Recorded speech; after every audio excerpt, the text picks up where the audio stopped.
It's time to hear it from Harlan.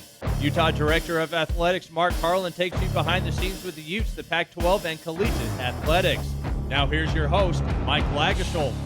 And welcome to the program. Stay ahead on the October edition of the Hear It From Harlan podcast. 3 Utah teams ranked in the nation's top 30. Mark will share his thoughts on the entire fall sports season. A couple of big announcements last week on football scheduling and a new student-athlete initiative here at the U. Mark will give you some expanded insight on those. Also, Berkeley Oblad, the Utah volleyball team, will join Mark for his one-on-one interview. And we'll get Mark's thoughts on something you'll be hearing a lot more about, the Name, Image, and Likeness Bill for college athletes that was signed yesterday in the state of California. Mark, a lot to get to. Good to see you. Good to see you, Mike. It's always great to have a chance to talk a little bit about the great Utah athletic program, and privileged to be here. Yeah, great to have you with us. Busy time of the year. Fall sports now well into their Pac-12 conference portion of their schedules. Football, a nice win at home over Washington State last weekend. They're now ranked 17th. Bye week coming up at a good time. They got some guys dinged up. They'll be able to get healthy. But just kind of your general thoughts on football and the entire fall sports season we're watching unfold in front of us. Well, starting with football, obviously, like everyone else, very pleased with how we responded to a tough night in the Coliseum. I think our guys really came together. Heard a lot about the Monday team meeting last week where guys were just really disappointed. And it's one thing to be disappointed. It's another thing to get back to work. Right. And I think we got one of the best coaches in the countries in a lot of different facets, but he is fantastic in bringing teams back the next week from something like that. And I thought our guys were just tough. I mean, what I loved about, the final score was great, but what I loved is just how physical we were, which is kind of our calling card on offense and defense. And, great to have a night game again in Rice-Eccles Stadium. I think it's fair to say that the energy level was very high by our fans. I think Washington State might have had 4, perhaps 5 illegal procedure penalties, which I correlate right to our fans being a part of the game and Absolutely. helping the outcome. So very excited. It's also great to have a rest this weekend for the team to heal up and get ready for the second portion of the season. Yeah, the rain came and the fans stayed. I was impressed by how many stayed, especially in that north end zone. I love those folks. Wanted to say a big thanks to them because you're right. Those penalties, it's our fan base supporting us, and that was fun to see. Absolutely. The rain, as you mentioned, was pretty intense there in the second quarter, and our fans didn't care. Matter of fact, I think, in talking to staff that was everywhere, they felt like the fans got louder as the rain came down, and we got a little creative with the songs up there, which helped, right? If you got a rain, our guys are going to find some songs about rain, and that's what we did. And so it was a great night. It was the culmination of a great weekend and a lot of different things going on. It was terrific outcome. Yeah, I mentioned the weekend. It was homecoming and also Hall of Fame and Varsity Club reunion weekend. Christina Basquette from gymnastics, Torin Coos from skiing, Jeff Simonich, distance runner, and also 2 gymnastics teams, 1981 and 82, as well as the 2004 football team went into the Hall of Fame. Urban Meyer came back for the night. Just a huge Friday night to kind of get our weekend started. I know you were there and took part in that. Well, it was a great weekend. I want to go back real briefly and talk about our other sports because really, our soccer team went on the road on Friday and had a 2 p.m. start in Tempe, so it was nice and toasty, and they fought and earned a tie, although Coach will probably say that we had a couple missed opportunities, but that's great to go on the road and perform like that. Our volleyball team, of course, who's just fighting their tails off and had a great preseason. Really, really close game with Oregon. But you're right. We had all our teams competing, and we had a fantastic Hall of Fame event. It's a highlight event here every year. That was one of my first events I went to last year, and what a great group of people, teams, and individuals that went into our very prestigious Hall of Fame. The energy Friday night was kind of like what we experienced Saturday night in the stadium. It was that same kind of thing on the 6th floor and in the 4th floor. It was just absolutely outstanding. We really do appreciate Coach Meyer coming back. A very busy schedule, but he came back, and I think he was a kid in the candy store. We had a fun moment. We were standing there on the 6th floor in the VIP reception with all our Hall of Famers, and he pointed to the wall where he had his press conference when he was introduced, the same one that I also sat at, and he just looked at that, and you could tell he was getting emotional. He goes, I can remember sitting there like it was 2 minutes ago, looking out the window and looking at the crowd and just saying, we're going to be special here. Yeah. And, he's got a fondness for Utah, clearly, and it was great to have him back, but along with everybody else, it was a great, great night. Sure was. A great start to our weekend. Some other notes on our fall sports. Mark volleyball now ranked 20th in the country. They're 9-4 overall. 3 of their 4 losses coming to teams ranked in the top 25. They've had a great start. And coming up in a few weeks, Beth Lanier in her 30th year as our head coach. They've set aside a weekend for her. And a lot of it will happen Friday, October 11th, when Utah hosts UCLA. We're going to honor Beth for her 30 years. And also, Kim Turner will be the first ever to have a jersey retired, and Utah volleyball history number 15 goes to the Raptors. That will be a huge weekend for Beth and the volleyball program. Well, it's such a neat thing for Beth to have the opportunity to celebrate 30 years, that we get to celebrate her, I should say, but also to have Kim's jersey go into the rafters. I mean, it's well deserved. Very excited to be able to do that, and obviously she goes into the category of super special, and then Beth, who just loves her. So it's just a great night. Got the Bruins coming in; they're always a challenge. So really want everyone to circle their calendar. Football's away that weekend, and so come on down and give us everything you have to support our volleyball team that weekend. You mentioned the 2-2 draw with soccer at Arizona State. If fans haven't had a chance, the new Ute Field is open. You and I were there for the opening night back on Labor Day weekend. It's a great venue. It seats around 900 in the stands. It's a tremendous berm seating area. You and I were there that night. It's a great facility, Mark, and a lot of work was done by a lot of people in a short time to get that thing ready to go for the opener. Yeah, it was fantastic work. Came down to the wire. It was really close, but we got it ready to go for opening day. Yeah, I would encourage everybody to come down. It's a beautiful setting. It's got a great patio. It's right there next to softball and our track facility and our and our ski building. And so we got some games coming up, a lot of Pac-12 games now. So come on down, take a look at our website, and check out. It's a fantastic facility and a great team to watch. Before we move off of soccer, there's a great story on senior goalkeeper Carly Nelson on our website, UtahUs.com, yesterday titled, Carly talks about a challenging health issue she's had in the last year and also a very personal issue she's been dealing with back to high school. And you and I have talked a lot about mental health awareness and helping our student athletes through difficult times. She's benefited from that. I thought just a great story. Again, check it out, UtahUs.com. But that really speaks to what you're trying to do here to help our student athletes. And she has certainly, as I said, benefited from the assistance we have here in place. Well, she's a courageous young lady, and to tell her story, in my opinion, is going to help many others. And so you talk about courageous. She's the definition of that, and very proud of her to tell that story. And also gratified to see that some of the mental support staff, the kind of impact they're making, we see it every day, but she's a shining example of engagement, and couldn't be more pleased to get that story out.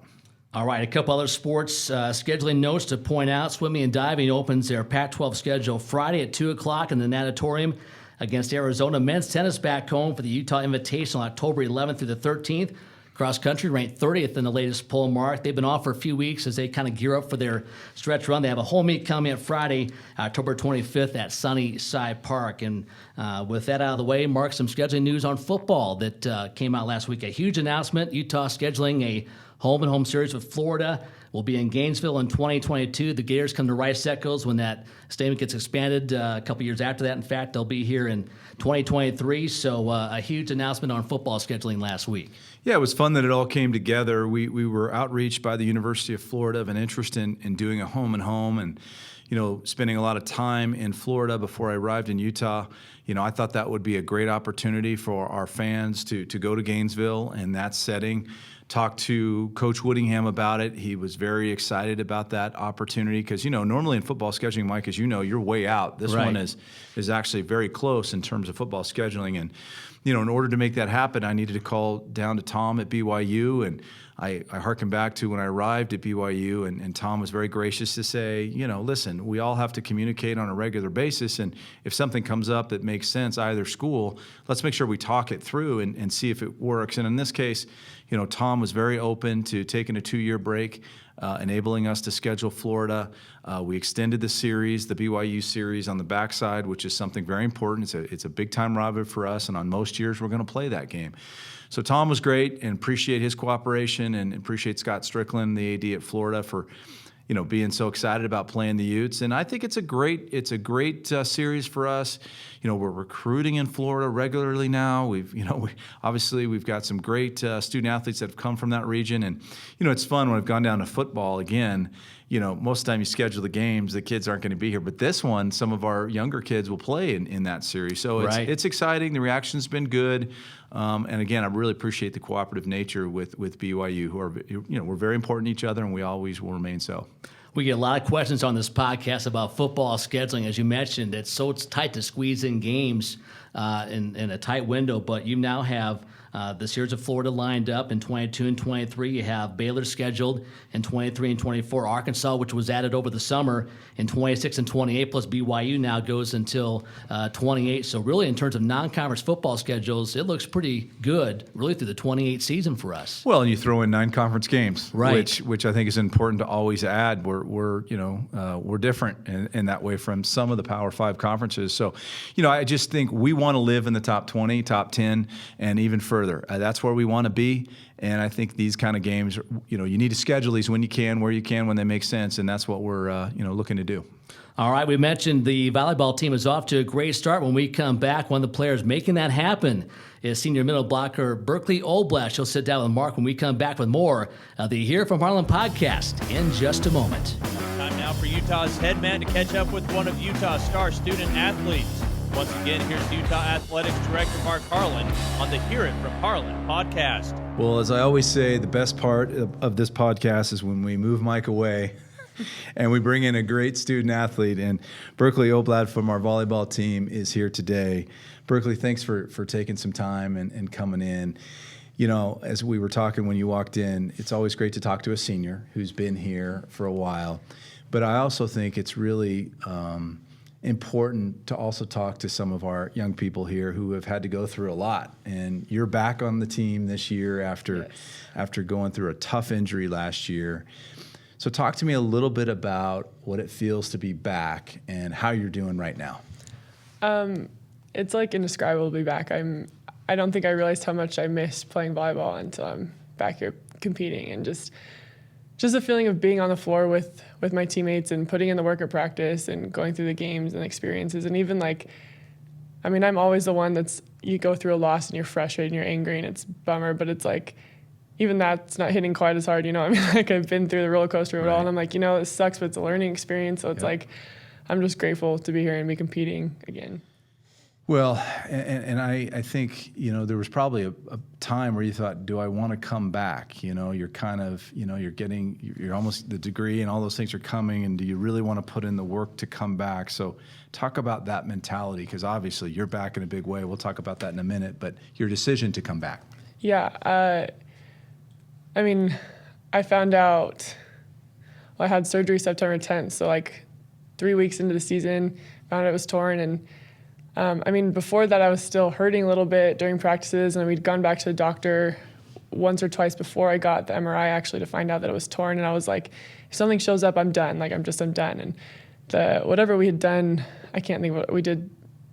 I can't think what it was called, but we did something, and I was like, and nothing showed up. And we're like, okay. I was like, fine. I'll keep pushing through this pain. It's whatever. But when I found out, I was like, okay, that's it. I'm done playing volleyball. I couldn't grasp the concept of having it taken away from me again without it being my choice, and because I'd been injured a lot, and I was like, I didn't want to have to deal with it again, coming back and then just finishing one more time. But so yeah, September all through the season, in December I was done playing volleyball.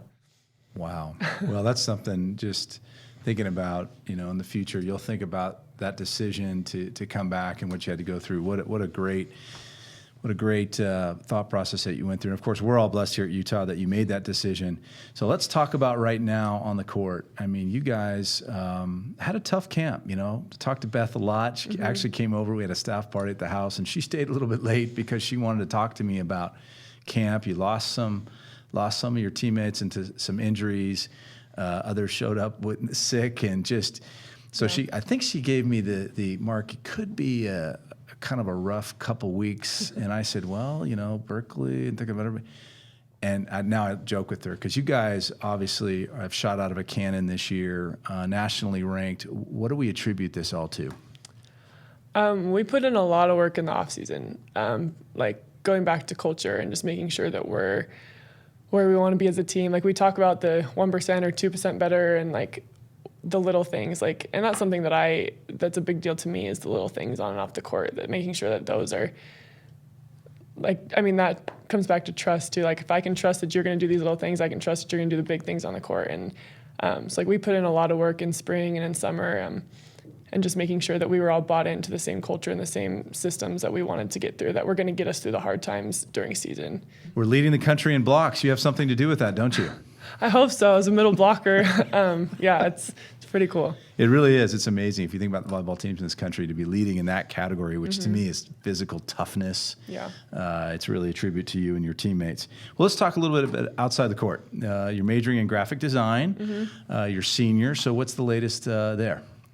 Well, I graduated in May, so I've got that degree, and that's kind of the extent of that for a little bit. I really enjoyed all the classes I took and everything that I've done for that. I'm not sure where it'll take me afterwards, because I mean, I want to play professionally after when I'm done, and possibly want to get into coaching. So it might be one of those things where I got this degree and might not use it for a while. It might just be something fun I do, but because I really do love it. But something that like my parents have always talked about, or just like we're always in the 1% of these like athletics that we do, and I just think I always had in the back of my mind that I needed to have another option if it didn't work out right. And I'm slowly realizing that I'm in the portion that can still keep going, so I can keep playing and maybe coach. And I think that that's something that I'm really pushing for right now. So. Well, that's great, and congratulations on the degree. And you know, we want our student athletes to come here and compete, and we also want our student athletes to graduate. So before I let you go, obviously you came to us from Nevada, Henderson, Nevada. Probably seems like 5 minutes ago. Maybe not always, but it's always fun talking to seniors about that. But you mentioned when you came in that you were born in the Sandy area of Utah. So I know it's a little early, senior day is still a few months away, so forgive me, but reflect a little bit about your choice to come to Utah and how it's really gone. Yeah, it's crazy. It really, I mean, the first 3 years, and for me, first 4 years, like it seems like it's never ending, which is like, in a way, it's a good thing and a bad thing, you know, but like this has gone by ridiculously fast. It was so fast, but I mean, I never had a dream school. I didn't really know what I wanted to do. I knew I wanted to play volleyball for a while, and meeting Beth and her vision for this program is what sold me on being here. And I've never regretted it. I mean, there's been lots of times where there's been hard things to deal with, hard things to go through, and I still like never regretted my choice. I knew that being here has taught me the lessons I've needed to learn, made me the person I am. So I'm so beyond grateful for this opportunity and getting to play volleyball here at Utah, and with these wonderful coaches and teammates, and it's been an incredible experience. Oh, that's great. I can just tell, looking at you, that how real that feels, and we appreciate your choice, and really wish you the best of luck. I also want to thank you for being part of our beach team, which is still relatively new. We're still figuring that out, but appreciate you being one of the pioneers in our beach program. Well, listen, have a great rest of fall. Stay healthy. Get after it, as I know you will. And stay close. We really appreciate you. Thank you so much. Yeah, thank you.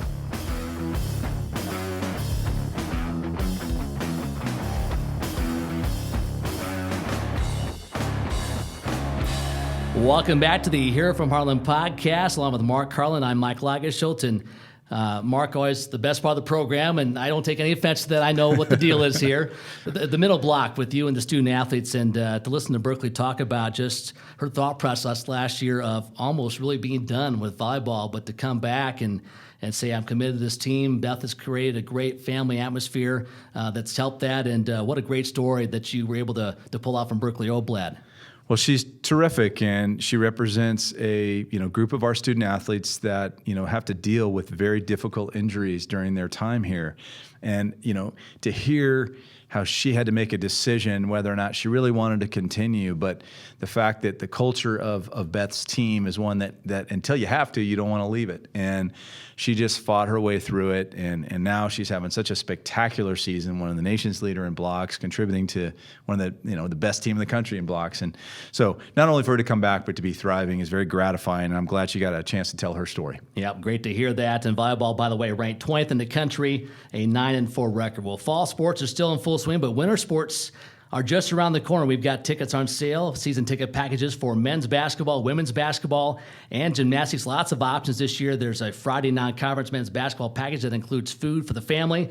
Also a subscription-based package on a monthly basis for men's and women's basketball. All the details are available at utahutes.com. Well, Mark, this is one of the fun parts of the show is we get some questions and feedback from our fans, and we had some people, reaching out to you via Twitter about the game day atmosphere and just some things they've seen at the first few home games. We had some comments about the long concession lines, the first few games. Also, fans wanting more information on the video boards in terms of out-of-town scores, more stats. I know this has been an ongoing process with you and our event staff. Just how do we make the game day atmosphere the best it can be? Any thoughts on things you've tweeted and been working on over the course of the fall with our football home game atmosphere? Well, we've had 3 home football games now, and I think that's a really good sample of some of the things that we're trying to do. We've had 2 day games and, of course, a night game. I think anyone would agree that there was a lot more sizzle Saturday night. Maybe that's opponent related. Maybe that's game time. You just don't know. But what we want to do is to continue to provide an atmosphere that allows our fans to participate and not just observe. And that's the fundamental philosophy that our game enhancement team, some really smart people that are passionate about Utah football and passionate about engagement, are really working on. So I was really, really, excited about some of the things that we've tried. And I say try because some stuff we tried early that we're not going to continue, and some stuff we tried is perfect. So we'll constantly be looking at things because I believe you need to evolve. I think that's really important, and also know that at the end of the day, it's about our team, and we want to help our team win, and our fans having a great experience. So, very pleased with a lot of things. We did have some issues on game 1 in particular. The game went right over lunchtime. We had some heat issues. We learned a lot. We made some adjustments. Our friends at Auxiliary Services, who run the stadium, I think made some really good adjustments on entry points and those kind of things. But we know that's a challenge, and we're going to constantly, do the things that we need to do to address it. As far as my social media account, that's an outlet for people to talk to me, and my Twitter account is monitored by probably a few people that are involved in that space, and they read those things, and we listen. So I'm perfectly fine with people sending me their thoughts and ideas, because that's what passion's all about. And if there's one thing about college football, it's about passionate people. So we're going to continue to strive, but I feel like we're starting to get our groove. Yeah, we've been sold out every game since 2010. People care. That's a good problem. And we've had some good suggestions over the years from fans just saying, hey, have you thought about this? So keep those ideas coming. We appreciate it. Mark, a big announcement last week, and you and I have talked about this before, the launch of the Ute Academy.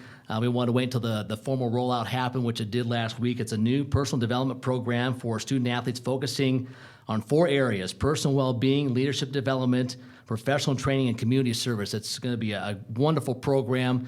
Just some thoughts from you on how this program came about and what you're excited about the most when it comes to this new program. Well, I'm really excited. Probably of everything that's going on, the launch of the Ute Academy is right up there with something that I believe will really enhance our student-athlete experience for years to come.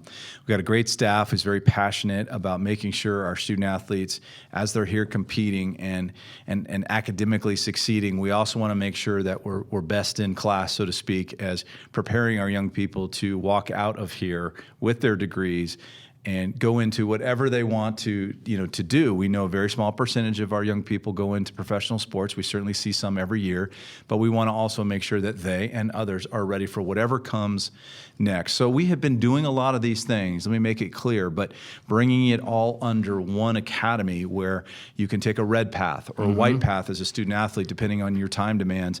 And really by the end of your career, we can celebrate you with some type of certificate that you graduated from the Ute Academy. Academy. We're going to involve former athletes that are in the professional space, mentoring our kids. We're going to do resume writing workshops. We're going to do all of these things because really, when you start talking about a 95% graduation rate, which is just stunning, right? Yep. It's an incredible number. Yep. We need to really start focusing in on what they're doing that first year, second year out. And how are we assisting them in that transition? Because it's hard for anybody to leave college. I mean, Mike, I don't know about you, but those first couple of years out of school, you're kind of spinning. I think our student athletes even hit a wall more profoundly because they've been so scheduled. And if they were playing X sport for all those years, all of a sudden X sport's over and the team concept. So we have to be very, very specific on, I believe, really helping our young people go through that transition and being prepared for it. And so we have our mental health experts involved in the academy.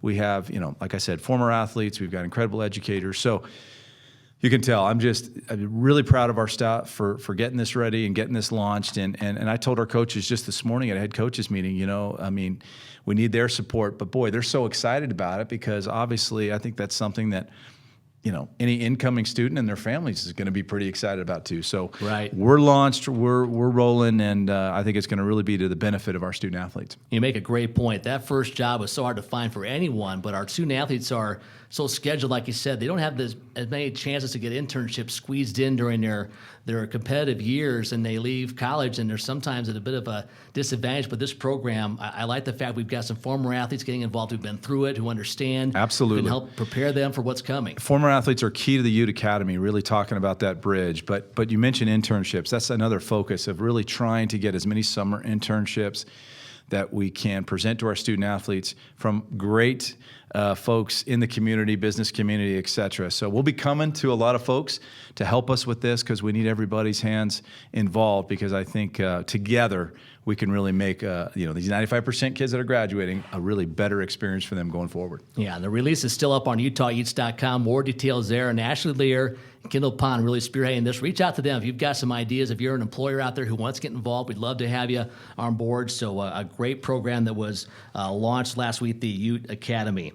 Speaking of things getting launched, Mark, we've got some doings in California. You're going to be hearing a lot more about this. It's formally called California Senate Bill 206, but you probably heard of this as the Fair Pay to Play Act, and it was signed by California Governor Gavin Newsom Monday, and that would allow college athletes in California to be compensated for the use of their name, image, and likeness, and create marketing opportunities. When I heard about this a while ago, I'm like, well, is this really going to happen? It has. It's right here at our doorstep, and this could be a major changing point for college athletics as we know it. Well, you're absolutely right. I mean, it wasn't a surprise to anybody involved in our industry that the governor signed it this week. It's been an ongoing process now for a few years as California has worked on this bill. There is a 3-year runway, so to speak, before it goes into effect, which I don't know if everyone's aware of. And there's some other things in the bill that were discussed, NCAA leadership with California as they went through this process. But Mike, I think the bigger, broader story here is that we're in changing times. And, we've seen in NCAA, just in my involvement in 25 years, a lot of different milestone moments. We saw this with summer jobs, right? When they used to not allow student athletes to work, and they made some rule adjustments, the NCAA did. And I remember people then saying, well, the sky is falling because there's going to be tampering and people are going to offer summer jobs in the recruitment process and everyone.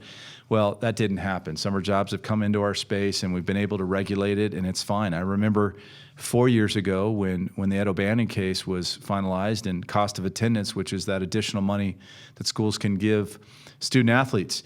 There was concern then because, well, maybe one school could give more than the other. Well, we've seen now 4 years in that we've figured it out. So on this one, my mindset is there's going to be an in-between place that will fall, maybe not all the way to the bill, which could be a problem, but maybe that we come out to a place where we can see some monetization from name, image, and likeness, but some kind of regulation that keeps the college model in place. There is a working group right now that has been working very, very hard in the NCAA for the last 4+ months. Rick George, the AD at Colorado, is on that, representing the Pac-12, and they're going to report at the end of October to the Board of Trustees of the NCAA kind of some ways forward in this where we can not go into that space of pay for play, but something that allows for some monetization on this. So I think there's a lot of people that are passionate and care on both sides of this issue. Wherever you are, I think there's a genuine love for student athletes and a genuine love for the games that we all play across all divisions, multiple sports. And I believe that everyone will come together. I'm very a half full guy, but I just remember these different milestones, and I think we're going to figure out a place to go. But there's going to be a lot of news on this. My obligation is to keep our student athletes and coaches and staff informed, but also through this outlet, the podcast, and through others to keep our constituents that care about what we're doing here informed too. But it's safe to say we're all working really hard to find a solution. Two things stood out to me is, one, there was no word from anyone that this isn't going to happen. It's not like we're going to fight this and it won't happen. That was one thing. The second thing was it's been done on a state level in California, New York, South Carolina, Florida. I look at this and not to get too deep into politics, but there's some things where you say a state level is a way to handle it. This, to me, with the NCAA, the National Collegiate Athletic Association, conference memberships, it's going to be difficult when different states have different versions of this in place. So at some point, and it's again, to sort out. Again, that's not uncommon and outside of our industry where state laws go, and then it perhaps gets to the federal level where you see more broad-based over the 50 states rules, and maybe that's where it's headed to. You know, I don't know how many people are excited about heading to D.C., but perhaps that's where it's going to. So we're at a place now where we're really not sure where it's going to go, but within the industry, and I think California was saying, get going, NCAA, come up with solutions, come up with things, and I think that's why they did the 3-year. So we're just going to continue to work. I say we because we all are a part of the NCAA. Sometimes they get branded as the NCAA, right? But we are all member institutions representing 3 different divisions. And so that's that working group. But it's certainly interesting times, and it's something that I'm confident we'll figure our way through. All right, interesting stuff, and more to come certainly in the coming months. Well, Mark, as always, we appreciate the time. It's always a busy time of the year, but as we transition to winter from the fall sports, lots going on. Thanks for the time, and we'll see you in about a month. Thanks, Mike. Appreciate it. All right, that will do it for the Here from Harlan podcast. Also thanks to Berkeley Oblad of volleyball for joining us. For Mark Harlan, I'm Mike Lagerschultz. Until next time, so long, everybody. This has been the Hear It From Harlan podcast. Subscribe and listen all year long as we keep you up to date on Utah athletics.